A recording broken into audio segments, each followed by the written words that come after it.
Good evening, ladies and gentlemen. Whew, it's been a busy week. It's been a busy week. And apparently, good old NFL is losing their ass over this protest business. So we got a couple of things we're going to talk about tonight. We're going to talk about the NFL protests. We're going to talk about Puerto Rican disaster relief. And we're going to talk about the recent information coming out of ANTIFA. That's tonight on the Brushfire Mind. Make sure you hang out for the end to see if we have a DRT. See,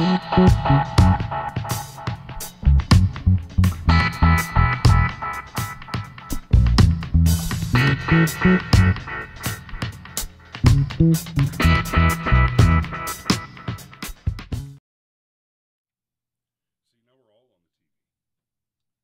Oh, see, well, I lost a bet. Chris knows what he's doing. What? Of course, I think maybe next week I'll frame us up a little bit higher. Of course, I guess I could put some text over here. What's going on, guys? So, what did I promise you? I promised you we'd talk about the NFL. We talk about the Puerto Rican problems, and we'd talk about the ANTIFA information. Oh dear, Lucas says he can barely hear. Well, that's better than hearing a bear. That's true. Tell you what, Cameron, hold my coffee. Kate, talk about the NFL. Lucas, tell me when you can hear us better. So the NFL has taken a new stance as of this week, apparently. It's all about unification. They're still trying to keep it politically correct. And everyone's going to be standing. I don't know how many teams are on board. I worked today. I didn't get to see any of the games. I don't know how many teams are on board this stand up and lock arms movement and are devoting themselves to standing as a unit, as a brotherhood. But apparently that's what's catching on now. So they're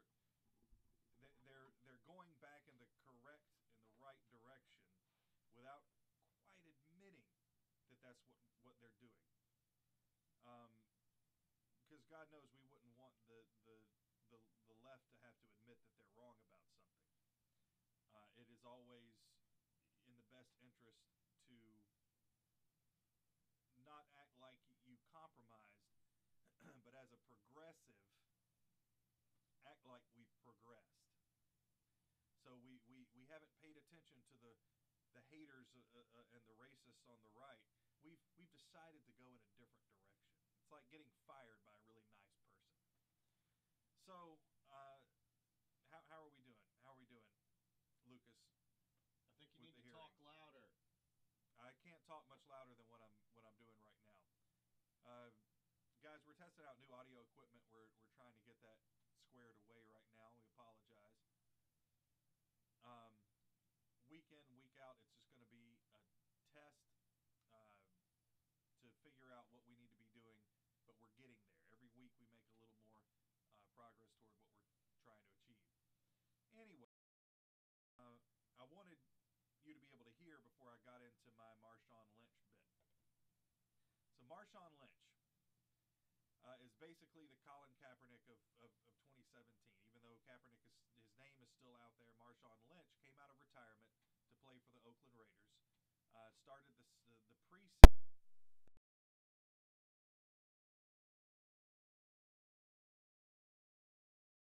Now, this is going to sound odd.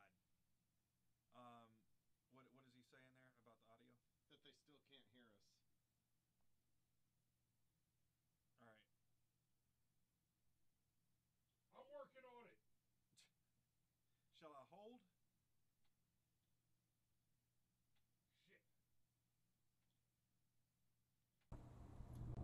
Or should we get rid of the boom mic for this week?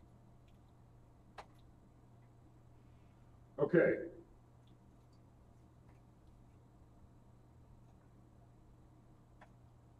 Now you should have audio. Testing. How are we doing? We got to wait a few seconds for these guys to catch up. I'm testing. I'm talking about stuff. Hey, we're back. Go. All right. Hey-o. They can hear us. Woo! Woo! Oh. So anyway, all right, so I wanted to talk about Marshawn Lynch for a second. You may have missed what I said at the beginning. Marshawn Lynch took a lazily hard stance at the beginning of the preseason this year. He sat during the national anthems to start the season off. He didn't talk about it, what he was going to do beforehand. He didn't kneel. He sat on the bench. Now, Marshawn Lynch is notorious. He's infamous with the media. He doesn't cooperate. He never explains himself. Nick, he's starting over from the beginning, just for you, baby. Yeah. So we're just to catch you up. We're talking about the NFL protests. That should be fairly obvious. But anyway, Marshawn Lynch is a special case that I wanted to talk about tonight because Marshawn Lynch, I say this mildly facetiously, but stay with me. Marshawn Lynch is the only celebrity, the only football player that I know of who can actually somewhat justify what he's doing. And the reason is this. Where this entire thing starts, where BLM was born, where that entire movement was born, is inner city violence, which is an epidemic. Inner city violence, black on black crime, is the actual epidemic. It's not, cops shooting black people is not an epidemic. Chris, what are we up to in 2017 and as of October 1st? 9? Yeah. 9. How many hundreds of thousands of cops are there? It's close to 1 million, I believe. Mm-hmm. Somewhere between 700,000 and 900,000, I think. It was strangely odd, a hard thing to find. But anyway, they want you to believe that the epidemic is cops shooting unarmed black men who have done nothing wrong. There have been a handful, and I mean a handful, since this thing became spotlighted, a handful of cases where one could doubt the intentions of the officer and say that perhaps, like South Carolina, perhaps the officer acted immorally or whatever in what he did. The one in South Carolina who shot the man in the back was prosecuted. And that's the main thing that they're standing up for is that the cops who are shooting the black men are not being prosecuted. That's the main thing that they're talking about. Now, Marshawn Lynch came out of retirement to play for the Oakland Raiders. It's his hometown team. He's from Oakland. He is heavily involved with young black boys in Oakland. He's heavily involved in the inner city.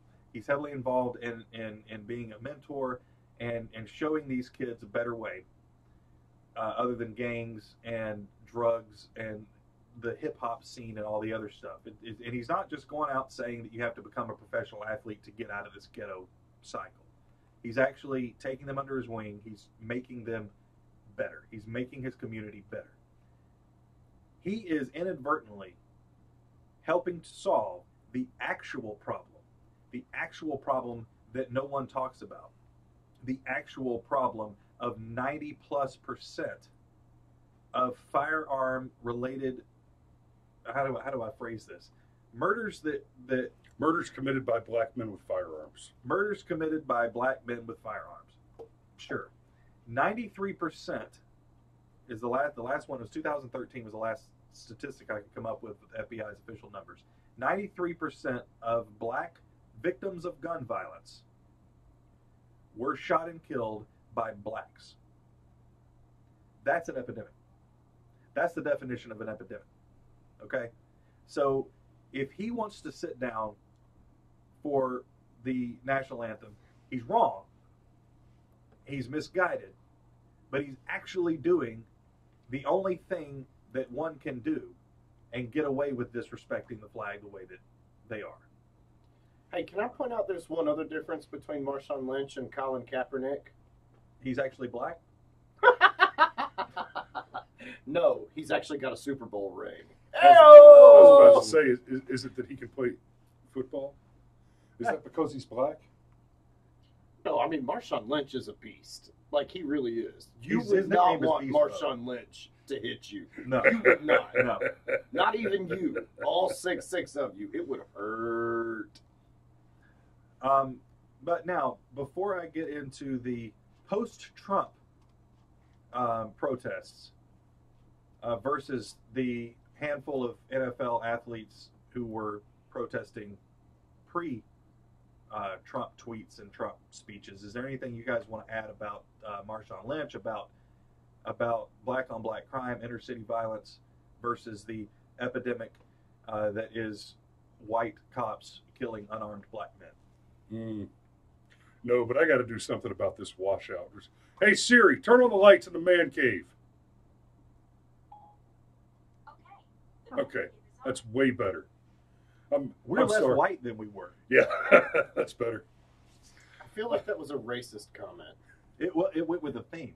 I had the overhead lights down and trying to run on just the studio lights to see how that looked. But while Cade here was running his mouth, I was looking at the monitor and it just looked like shit. I'm sorry, guys. That's my bad. A little ghostly. It's bad. Yeah. Anyway. No, did you have something else there? No, I was going to go into the Trump versus Puerto Rico. Actual no, I was going to. Oh, yes. Okay. We're not on to Puerto Rico yet. So ahead of myself. Before Trump actually came out, before the president actually came out, and said, "Fire them sons of bitches." Right. Yank this son of a bitch off the field, or whatever he said. Perfectly entitled to his opinion. I'm sorry, leftists, if that wasn't presidential enough for you, but that's why we elected him. That's what we were going for. I didn't vote for him, I'm just saying. We elected him. But anyway, what, under breath? These guys are huge Trump fans, and I'm becoming one. And I will be the first in line, like I told you before, to be wearing a Make America Great Again cap in 2020 if he keeps doing what he's doing. Anyway, before Trump said anything, you had 1 to 2 players out of 3 or 4 or 5 teams that was actually kneeling, that was actually taking part in the protest. Now, this invalidates all of the rest of them who jumped on board after Trump said what he said.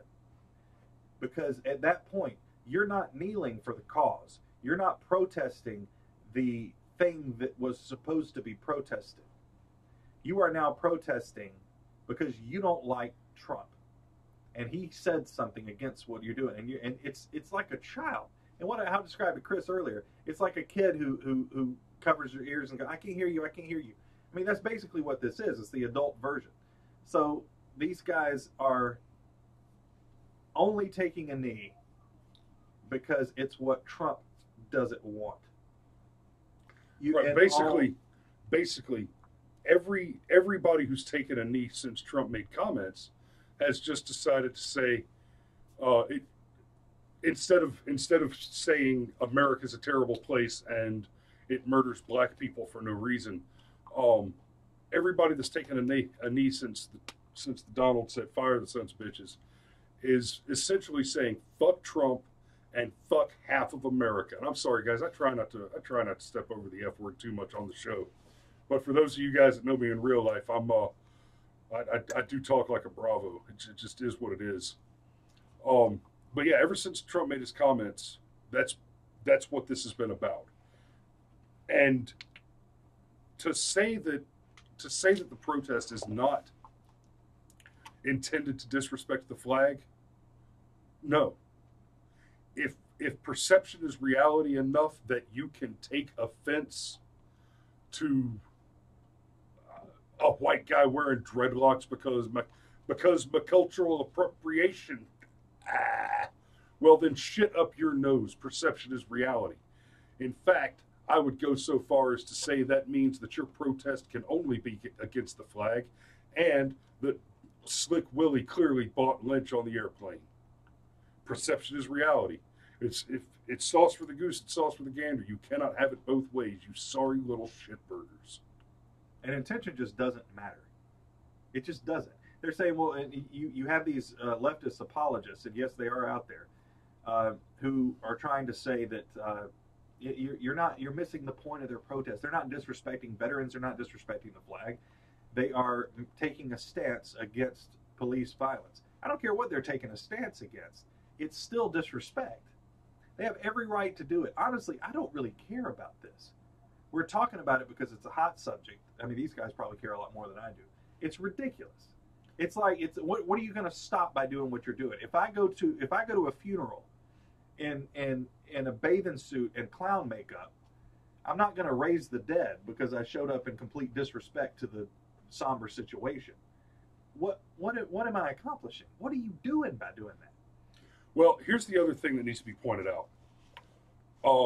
And we've talked about this on the show already, but every time somebody who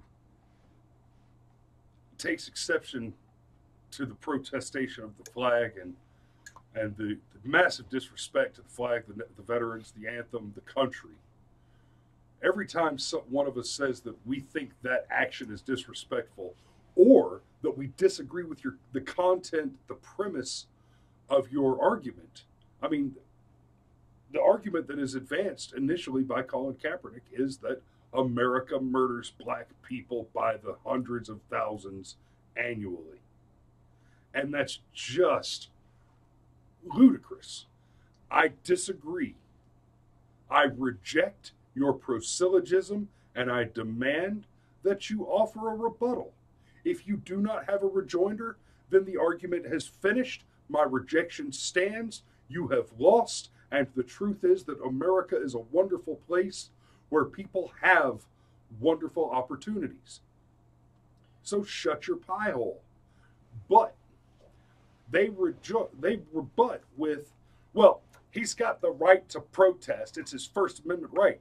Wrong. That is incorrect. Now, Donald Trump, he still has his First Amendment right. When you become the President of the United States, the contracts you sign a non-disclosure agreement, and you swear the oath. And nowhere in there do you say, I promise I won't run my mouth. When you become the President of the United States, no part of taking that office causes you to surrender your First Amendment rights. However, football players, like soldiers, when they sign the contract to wear the uniform, they become representatives of an organization. And per their contract, they are subject to the rules that organization chooses to enforce. They have voluntarily surrendered their First Amendment rights to some extent, as is their right to do. They have voluntarily surrendered those rights. We see the evidence of this when the Dallas Cowboys wanted to put stickers on their helmets in respect for the brave police officers that were murdered in the Black Lives Matter massacre in Dallas, Texas, and they were disallowed that. Their First Amendment was not present for that. We see the same suppression of their free speech when players are not allowed to do certain types of dances as victory celebrations in the infield.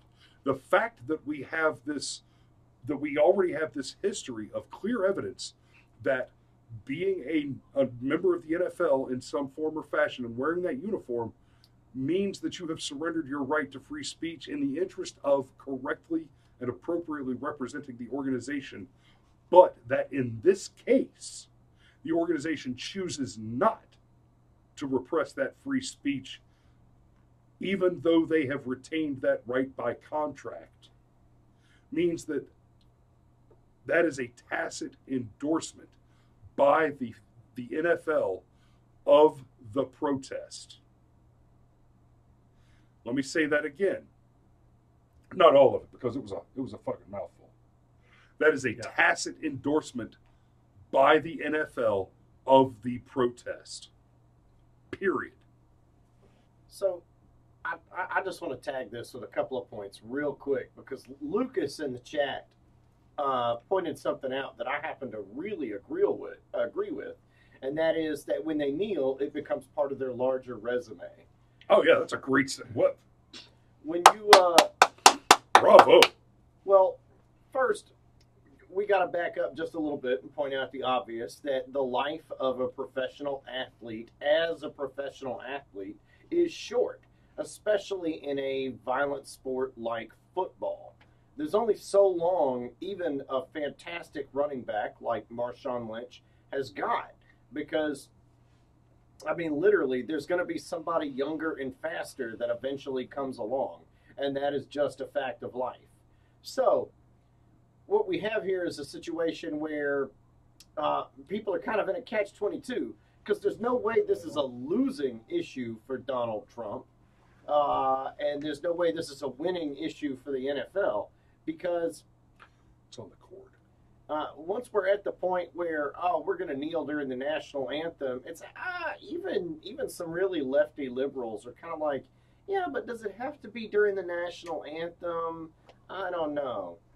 So, to move the ball down the field, if you'll pardon the rather obvious pun, and come back around to what Lucas said, there's this whole resistance movement. It is socially popular and acceptable to be part of the quote-unquote resistance. And if you kneel during the national anthem, and it's in any way associated with Trump, pop culture, not actual American culture, but pop culture is going to reward you for this. The only reason Colin Kaepernick still exists in the news is because of the stunts that he pulled.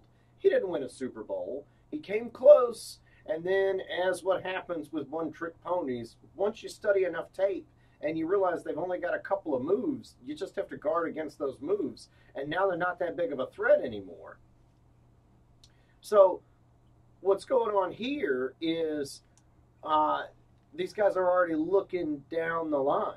They're looking at ESPN, which has become, in many ways, as much about politics as it has sports, and they're already going ahead and staking out their position. They know exactly where they're going to land. They know exactly how they're going to be perceived.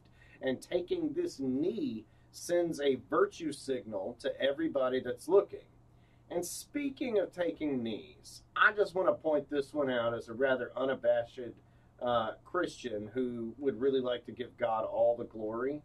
There's this guy named Tim Tebow. He got fined for taking knees. I'm just saying. There wasn't nobody screaming about his First Amendment rights. He got fined? Did he really? So he did it in the end zone once, and they came down on him hard. It was an end zone celebration. But if he was like bowing to Allah, it'd been fine. Well, you're on both knees for that one. Right. Okay. There you go with those racist comments again, Cade. I'm white. I'm racist when I open my mouth. Yeah, it's hard not to be racist when you're talking about Islam, which is a religion. Don't say it. You can totally be racist against a religion. Ethnicity. But is there a version of anti-Semitism that's anti-Muslimism, anti-Islamism? Anyhow, don't spin me off. I was almost done. The point being, and going back to kind of tie it all together with what Lucas said and what Chris said, this is a tacit endorsement.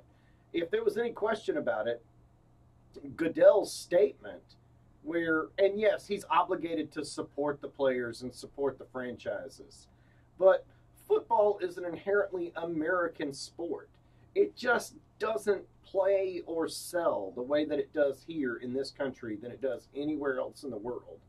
So if they allow this to continue, they are endorsing the behavior with their silence. Just picture for a moment anybody in NASCAR pulling this same stunt. First of all, no. What are the two sports? What are the two sports, guys, that have basically shut down this thing? The two widest possible sports: beer guzzling NASCAR and hockey. So, I mean, obviously, and of course, that means nothing because they have no black people. You know what, though? Legion is correct. We should not waste too much time on the NFL LGBTQ. I love that. NFL LGBTQ. Let me say one more thing and let it segue into the enemy that is Trump, the fascist, racist, Nazi leader that is Trump. This whole thing being blown out of proportion is one of the funniest things. Is that the guy keeps being accused of, our president keeps being accused of being a Nazi and a fascist based on saying with this language, I wish the NFL owners would yank the son of a bitch off the field. I wish they would be fined. I wish is a big thing. They would be fined, fired, put on suspension or whatever. None of that. He didn't say, I'm going to pass a law. It's going to be an incredible law. You're going to love it. It's going to be a spectacular law. That's going to place under arrest anyone who kneels and doesn't stand for the pledge. That's what a Nazi does. Actually, they just kill him. But stay with me. Be the best law. Nothing is going to be the best law. You're going to love it. Nothing about what he said has been fascist, or the man's expressing his opinion and he's doing it peaceably. I mean, really, the only thing he said is we are going to destroy, if we have no other choice, but to totally destroy North Korea. Okay, he didn't say Pyongyang. He didn't say the armies of North Korea, the regime. He said North Korea. And that was one of those kind of double take moments. But that is literally the only thing he said. And you have SJWs talking about Trump being responsible for genocide. Oh, Lindsay Anthony, if we were having a comment war, you would have just won it.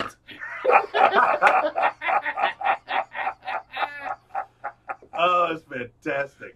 Oh, I'm using that one in my day-to-day life now. That's my new swear when I'm in traffic. You have got to copyright that, Lindsay. Got to.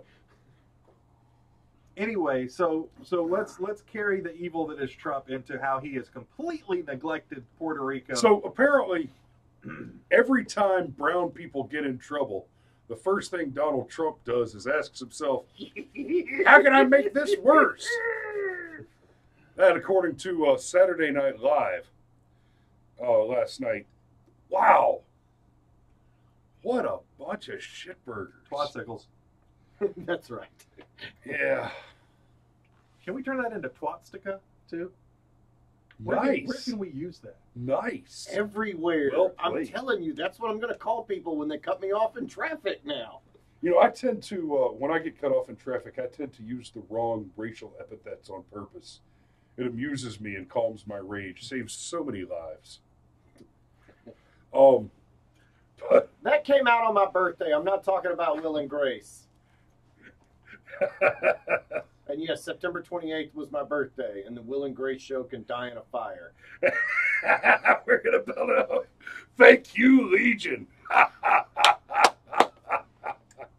Okay, so Puerto Rico's in trouble. It was destroyed, and oh my God, Donald Trump he just didn't take care of it as fast and as good as he did Florida and Texas. Is this Donald Trump's Katrina? All right. First things first.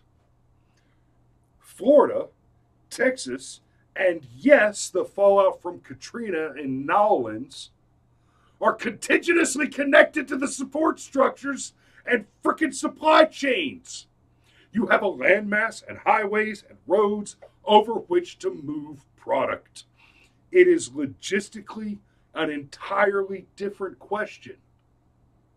Well, he waited 6 whole days to get rid of the Jones Act. Nobody said, hey, we have a problem with the Jones Act for the first 5 days. The storm hit on the 21st. I don't remember. Blew through for a couple of days. On the 28th, the Jones Act was waived. Precisely because once they started trying to send in aid and discovered that the Jones Act complicated the placing of aid on foreign-operated vessels, rather. Hey, what do you call an executive that just changes laws to suit his whims?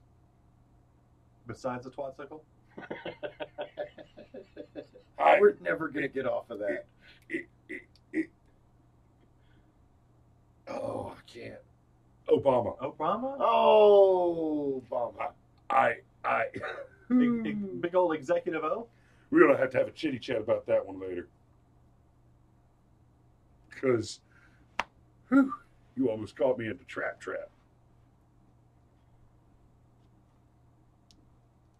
Why aren't you talking? Oh, hey, Rod, I was reading Rod's comment. Oh. Yeah, I was just getting to that, Rod. Funny story, So we got the mayor of San Juan does a little press conference about how what a monster Donald Trump is, and he's not getting them the stuff. He's not shipping out the aid, and she's standing in front of literally 9,700 crates of food and water that are sitting on the docks in Puerto Rico, which are not being distributed.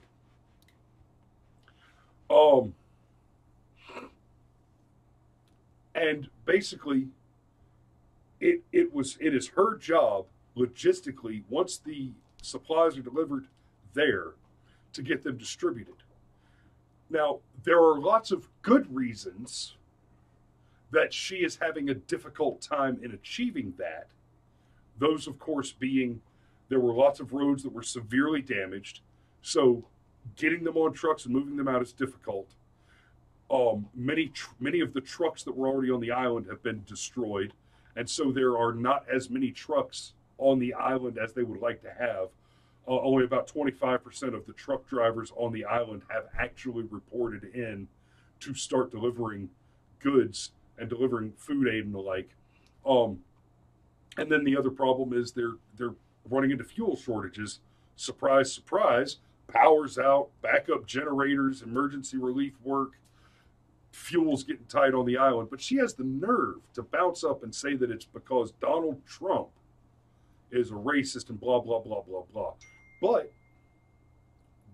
But once Saturday Night Live got a hold of it to tell us all that Donald Trump just looks for places with brown people having problems and says, what can I do to make this worse? The man needs to grow a mustache. He needs to grow a long, glorious porn stash in order to fit that little twisting stereotype that these lefty shitburgers seem to think he belongs to. The Donald got the stuff out there. But he helped Texas and Florida much, much more. Texas and Florida are contiguously connected, and they've got a shitload of brown people in them, too. Well, there's if another it was thing about to point getting out. rid of brown people, why was he so quick to help out Texas and Florida? And then, of course, there are the bandits. They're also having a problem with bandits in Puerto Rico stealing the food aid. Well, Texas and Florida largely help themselves. You can't ignore that factor. I mean, it is what it is. It's all those stupid Christians that got in their own boats and started delivering supplies themselves for no pay. And, I mean, it just is what it is. Well, let's be real about what's happening with this in the media. The simple fact of the matter is that because Puerto Rico is, I mean, the island is without power, almost entirely without power. The only real communication that the island has are basically satellite phones, which are incredibly unreliable. Any of you who've been downrange, messed with a satellite phone, their freaking sat phones are just terrible. So I was listening to Rush the other day, and he had, or no, not Rush. I was listening to Hannity the other day, and he had Geraldo on. Geraldo was in PR, calling in from a sat phone, and I mean, this is Geraldo with his personal sat phone, which I imagine, Speaking of glorious is a nice one. Is a very nice sat phone, and Not a very professional nice broadcast, and it porn just stash. wasn't holding up. It was getting his ass kicked. Say again? Not a very nice porn stash. Oh yeah, that's a glorious porn stash. It is. Oh yeah. I mean, Geraldo could rival the hedgehog. I'm No pretty doubt. sure Geraldo Rivera is his mustache's name, and we've yet to find out the name of that. We've never met the man that's hiding behind it. And why would we? Why would we need to? The mustache is actually ashamed of him Mm-hmm. because he's so small and wiry, especially in contrast. Wow. Okay, I'm done with that joke now.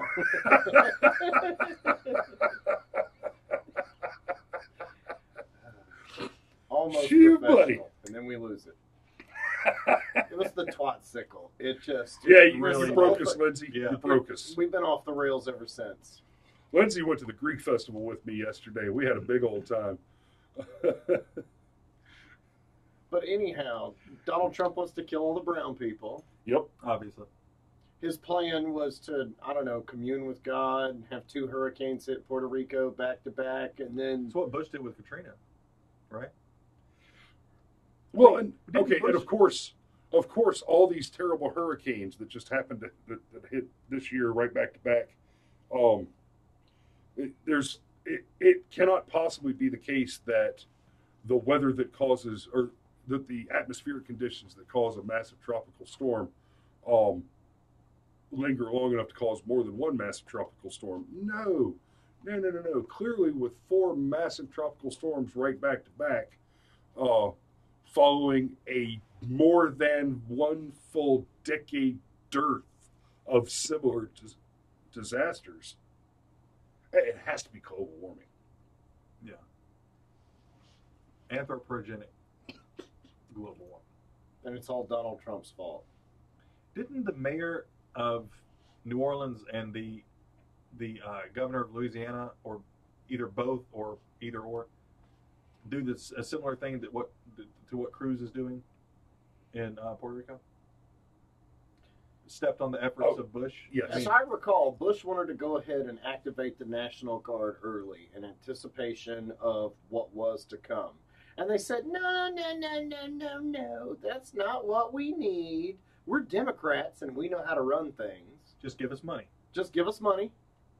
And then it didn't work. Just like inner city black communities. Just keep throwing money at them and they'll stop. The crime will stop. Obviously. I remember seeing... Dude, it worked in Chicago. Obviously. Yeah. Chicago and Detroit are doing great. Oh, yeah, gun laws. Yay. Freaking paradisos. So, what... parking lots full of Greyhound buses in Louisiana. Do you remember this? Do you remember seeing the photos of that? What was it, 2004? Was that when Katrina went? 2005. Okay. Yeah. But I remember, I don't know legitimacy of them, but I remember seeing photographs of just parking lots filled with mass transit buses, parking lots that were flooded now, and Bush was behind trying to evacuate the people who were about to be hit, and then nothing happened, and then it was like, yeah, the chocolate city mayor. Then nothing happened, and then that was suddenly Bush's fault. And then there was something else that he caused. It's a tropical storm in the Atlantic that from the UK or something. He did something that caused the actual tropical storms. So he was actually creating weather. Do you remember this? Oh, it's the same shit they tried to hit Trump with on it. But anything that happened during Obama, it was because of his positions on climate change. He's a climate change denier, and that's why we have these storms. I'm afraid your causal linkage is fallacious, and no, it's totally plausible. Oh my God! God hits us with hurricanes when we have Republican presidents. He gives us a break when we have Democrat presidents, and then he hits us with hurricanes again when we have a Republican president again. Simple. Nothing happened during Obama. I mean, it was blue skies and Louis Armstrong singing every day. Hey, while Obama was president, what did we do about Flint's water? Were kids still drinking contaminated water in Flint, Michigan? Yep. Right, but it's Michigan, right? It's a big Republican state. It's a huge Republican state. Right, yeah. Isn't that where Detroit is? What? What? No, Flint's not in Detroit. Flint's in Michigan. Never mind. Wow. Oh my God. What a twat's like. Let's move on. Ooh, you sound like a Democrat. Al Gore. Everything's in a lockbox. So we're coming to the final minutes of the show. What was that last thing you wanted to bring up that was super duper spooky? Oh, I mean, super okay. Duper spooky. Have any of you yet watched the Steven Crowder video about infiltrating Antifa? Where they literally infiltrated. We've run up a little tight on the clock here, so I'm not going to try to show that video to you tonight. Go, just look it up after you're done watching this. Make sure you look up the video from, well, there's several videos now. There's like a summary of the activity. There's a couple of good videos where Crowder and Ben Shapiro talk about what they learned infiltrating Antifa. They dressed up Not Gay Jared as a gay Jared, as a gay Jared, basically, and sent him to infiltrate Antifa. And yes, absolutely awesome investigative journalism. And they learned not only that Antifa is at least as violent and dangerous as we have all assumed, but that they're organizationally structured sufficiently that the group Antifa actually has their own little encrypted messenger app that they use for roll call and strategic planning and basically what amounts to operational security and informational security amid what has blossomed into essentially an insurgency in the United States. We have a functioning insurgency. And don't forget, these are the same people that are talking about organizing a day of anarchy, or basically a period of anarchy, beginning on November 4th. And they're screaming that they intend to occupy the public spaces and squares of America and to cause violence until their demands are met. Their demands are the end. Their demands are the end of the Trump-Pence regime. Regime.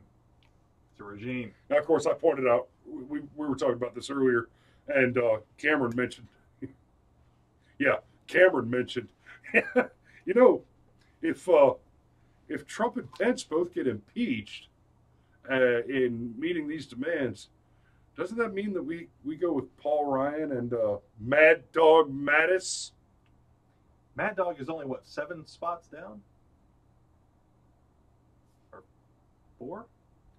Is it SecDef or SecState that's fourth in line? It's SecState that's fourth in line. So that would be Rex Tillerson. Oh. Yeah, because he'd be much better. Because that's going to work out for you.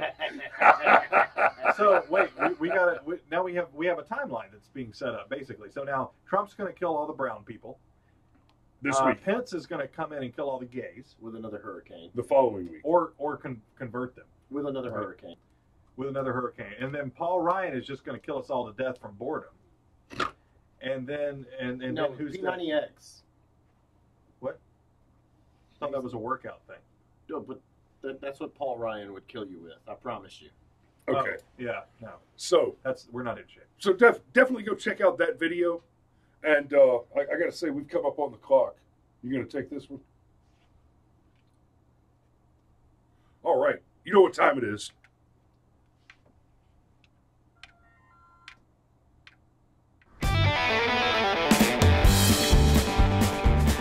Shoo, buddy. Here we go. Another White Hats Matter segment. Heartwarming tales of death and destruction, where we examine the lawful defense of self and others.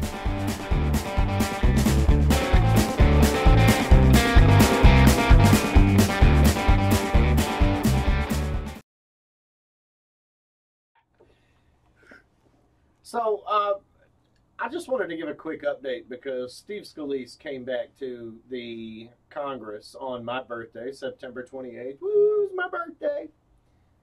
Not a brand new White Hats Matter story, not even a traditional thing that we do, despite the fact that this is definitely a hashtag DRT because those 2 cops did kill the bad guy dead right there. But this shooting happened months ago, and Steve Scalise only just came back to Congress and was able to recount these events. And let me point out that when he came back to Congress and he gave his speech on the floor his first time back, just to make sure everybody understands the severity of the injuries he suffered, one of the things he talked about is how grateful he is for the skilled surgeons that have restored the possibility that he can learn to walk again in the future.